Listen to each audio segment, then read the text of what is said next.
Hi Casey, my name's Lucy and I'm going to be your counselor today. I'm an intern here at the office, and so what we're going to do today is just kind of talk about some things you're going through. For this first session, you're going to be doing most of the talking and I'm going to be doing the listening just to get to know you more. And with that being said, anything you say in these walls stays here, and it's just between me and you. But I will say, if you say anything about harming yourself, harming others, or know about some sort of abuse going on, I will have to report that just for safety of you and others. So tell me why you're here and a little bit about yourself. Okay. Well, let's see. I guess I'll talk about how overwhelmed I guess with school. So I'm only taking 12 hours here at UT, which I enjoy my classes. I'm a psychology major, but at the same time I get a little overwhelmed with the load and the papers, the tests, and everything. So it's hard for me.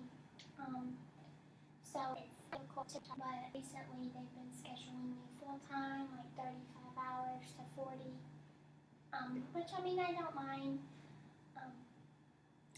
I recently moved out into my own apartment. My parents, they moved to Nashville, so I stayed here in Knoxville.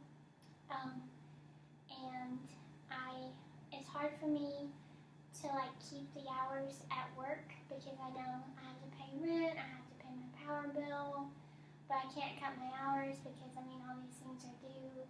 So it's hard for me to kind of like be able to cut my hours and focus on school. So Yeah, I mean, it seems like you have a lot of very anxiety-producing things in your life, like such as the 12 hours at school and then this job, but you have to like work to pay for rent, power, because you need shelter. That's one of the main things we need in life. So that is very overwhelming, like you said, to just have all these factors and they all kind of build up, especially at this time when you have like, it seems like everything's due, like all the midterms are due or the exams, all the papers. So it is a lot all at once, as well as the added job, as well as rent and all that. And your parents moving, is that transition hard from having them be so close to now 3 hours away? definitely. I mean, when I was little, we all used to live in Nashville, but then we all moved to Knoxville, and then they moved back to be closer to family. So I stayed here, and it seems like all my family is in Nashville, but I'm here. And it's definitely hard because I'm so used to like coming home and, you know, hey mom, this happened today, and I'm really stressed, and her being, oh, you know, don't worry. And I can call them because I'm really close to my parents, and I can call them and, you know, tell them why I'm overwhelmed, and they can tell me why they're overwhelmed. But it's just kind of not the same. Like I miss the face-to-face. Like, I need a hug, mom, rather than, you know, okay, Yeah. I'm just talking to you on the phone. Right. That level of like comfort is kind of gone. Do you have any siblings here, or are they all back in Nashville? No, I don't have any siblings. So that's I guess it's kind of a little bit. One more like added thing on top of Yeah. everything, that you're kind of by yourself in this new period of life. I mean, I have friends that I can go to and friends I can talk to, which is a great source. But I mean, it's definitely harder when I can't, you know, come home to my mom and dad and like, hey, you know, I'm having a rough day. And I mean, even them, like if they're having a bad day and I can't really do anything about it, like that makes me feel bad. And it's just, I guess it's more difficult at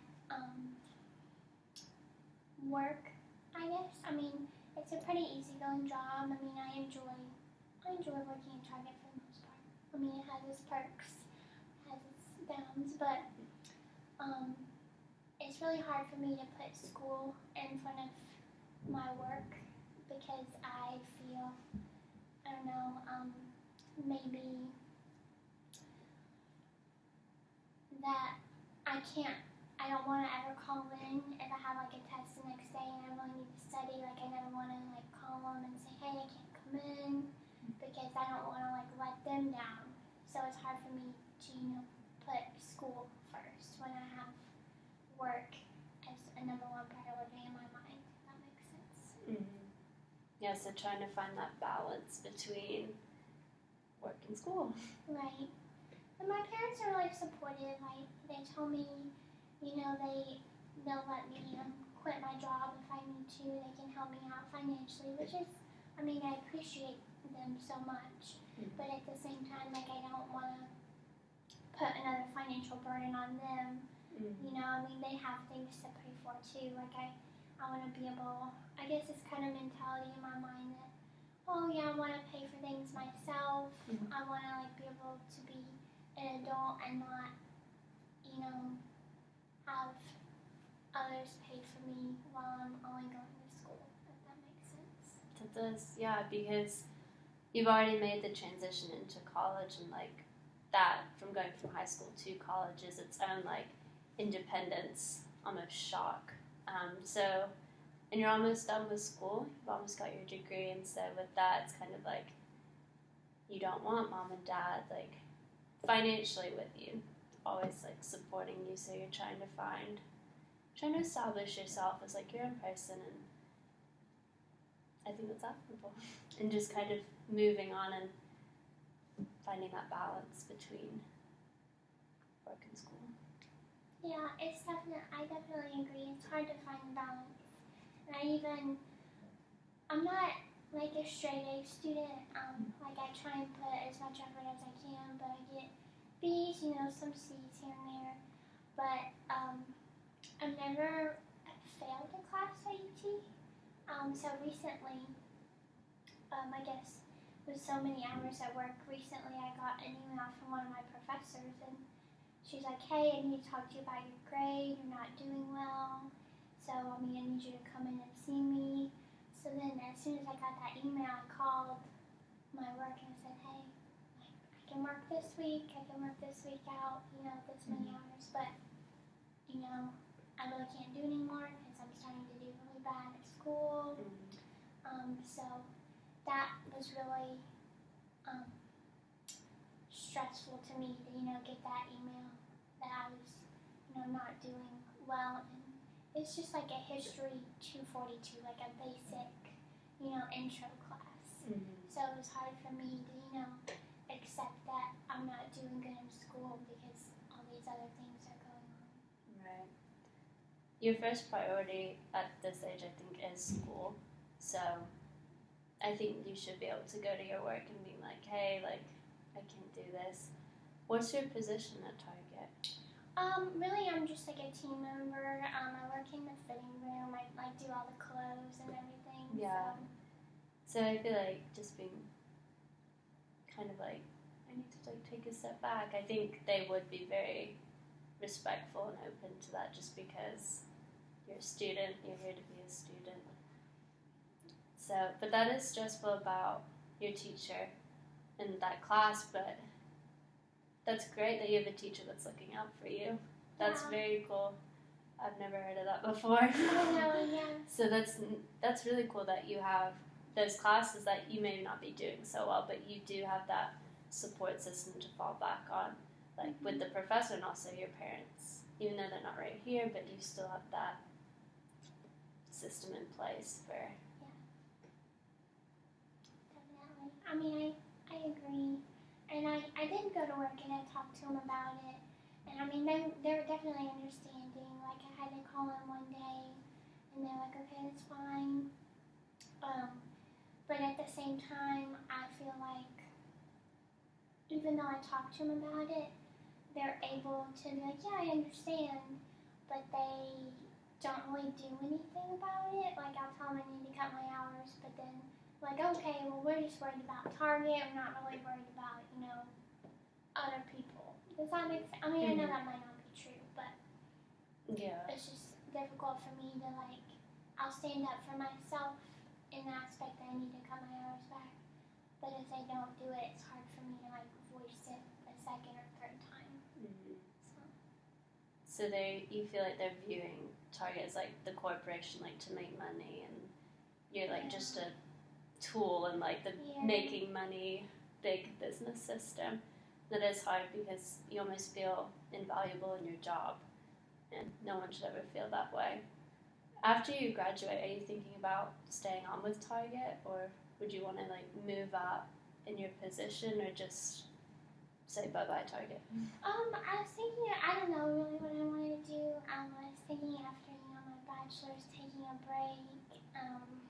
But I think I want to maybe go into like a crisis center if I can. I know I might not be able to do any sort of psychology or counseling with just a bachelor's. I mean, maybe something in the field, but maybe not something, directly counseling or psychology.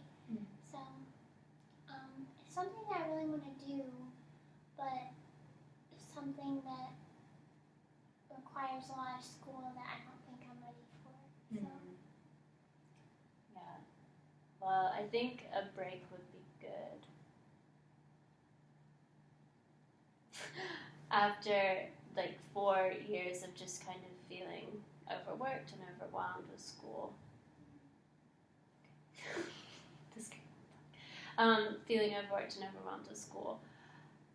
That could be good for you to just take a break off and just kind of like recharge almost and kind of see what do I want to do in my life, because the benefit of being so young is that you have all these options and the world is your oyster.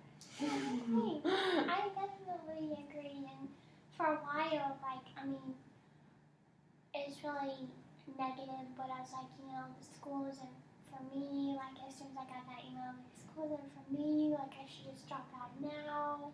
Like, sometimes I'm like over-exaggerating with myself. I mean, not so much with others, but like if something happens to me, I'm very internally analytical of myself. So it's hard, I guess, for me to kind of realize I'm not doing so good in school. And it is tough to be very like self-critical, but like you said, you have friends here that I'm sure would be more than happy to like talk you through it and just kind of be like, no, like we are all stressing with school. Like you're not alone in this. You're not alone. I bet you have friends that are working and are doing school, so that could be a cool way to like you have community in that, and like you're not alone. We can like get through this together, and graduation day will be great because it's close. Definitely. And my friend recently, she's a manager, and she was going to school as well. And she recently, she's going to a community college, but she recently dropped her classes. But she's a manager, so I looked and I was like, well, she's doing so well, but she's not in school. Like, I could do this. I could just move up in Target, but that's not something I really want to do. It's just kind of like a part-time job for me right now. Right. So. But it would be hard seeing that the opportunity is available for someone. Yeah, definitely. I guess another thing that I guess I could talk about would be the relationship I have with my boyfriend. We've been together for about 3.5 years, I think, something like that. I recently, he's the person I moved in with, so he's a great guy. I really enjoy his company, but he's also going through a lot. He recently lost his job, and so it's hard for me to kind of be able. He's the person to internalize his feelings, but I'm the person when I have something going on, I have like verbal vomit, and I have to talk about it, and I have to explain everything that I feel. So sometimes it's hard for us to get that find the medium there, and he'll want to maybe not talk about it, but I'm like pressuring him to talk about it. So if I feel a certain way, there's sometimes where I may feel bad about the way I feel when he might give me a negative reaction when I express my feelings, like, oh, I shouldn't feel that way. He doesn't mean to do that, but I just, like, oh, I feel this way, and they're just feelings, I can't help them, but at the same time, I feel bad for feeling this way, so. So you're kind of not liking being honest with him? Almost. Like, I always tell him how I feel, but it's really hard for me because I know that he might get upset because he might put like all of my feelings on himself, like everything is his fault. But I'm not trying to load stuff on him or like tell him, I'm feeling this way because of him. Like, I mean, I'm just telling him and then I'm okay. So, but I think he may feel that I'm really upset with him for some reason or that it's all his fault. So you're kind of just having a hard time unloading about your day without him taking it personally or offended by it. Definitely. And sometimes, it'll be difficult for us to spend time together because, I'm at work and school and, he has his friends he hangs out with. So sometimes I get upset, if we can't spend some time together, and I never want him to feel, bad about not spending time with me, so it's hard for me to express that I want to spend time with him. If he has other plans, I don't want to, ruin his plans, telling him that I want to. So that's a little difficult sometimes. Yeah, being that balance between being open and realizing he has other friends, and then at the same time wanting to just hang out at home and just like be with each other as like boyfriend and girlfriend. Right. Yeah. And I think we're pretty healthy in a way, because we each have our own set of friends, and I think it's good that, we don't have to spend all our time together. Even though we live together, it's really easy for me to like go in one room, him to go in another, and us, not be like stuck together all the time. So I think we're pretty good in that aspect, if I want to go out with my friends and he wants to go out with his friends. But if he wants to come along, I want to come along, that's okay too. But if not, then hey, we're okay. Very healthy boundaries between, and it's very like inclusive too. It's not like my friends. It's very like welcoming into each friend group, which is good. Definitely. So that's good that we have our own set of friends, but at the same time, like they're our friends if we want them to be. Like, if his friends want to come over, like, oh, okay, yeah, that's cool. My friends want to come over, okay, yeah, that's cool. We all get along, so that's really good and healthy for us, I guess. Yeah. How long have you lived together now? Let's see, probably about 6 months. We moved in August, right before school started, so I guess. Yeah, sounds about right. 6 months. That's good, and that's good that, because that is kind of still new, as to be living with someone, to not be like almost suffocating them, be like, why aren't you spending all your time with me? Right. So that sounds really great that you do have these like very like free boundaries between like each other and like your friends. So that sounds healthy in that aspect. Yeah, it definitely is healthy. We both, have our little disagreements here and there, but that's, I guess it's normal, maybe. Like, we definitely don't have them every day, which, I would never want us to be, like, stuck in a position of, constantly unhappy, constantly fighting with each other, so right. It's good that we kind of recognize that. How often, when you say you like, is it a daily thing or like a weekly thing when you tell him about what's going on and he kind of internalizes that. Is that something that happens like sporadically, or is it more continual?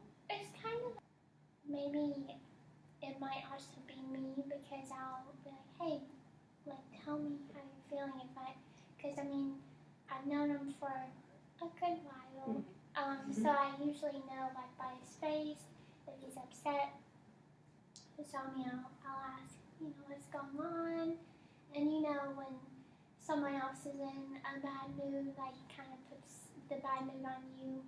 So that happens sometimes, and I'll ask him, what's going on, and he just like won't give me anything, which bothers me and makes me feel like he doesn't want to talk to me about how he's feeling. But at the same time, like he tells me that's just how he is. Yeah, so it's kind of like wanting to be caring about him and want to know what's going on, but not wanting to make him feel like on the spot or like alienated and like I have to share everything, like all my itty bitty emotions. So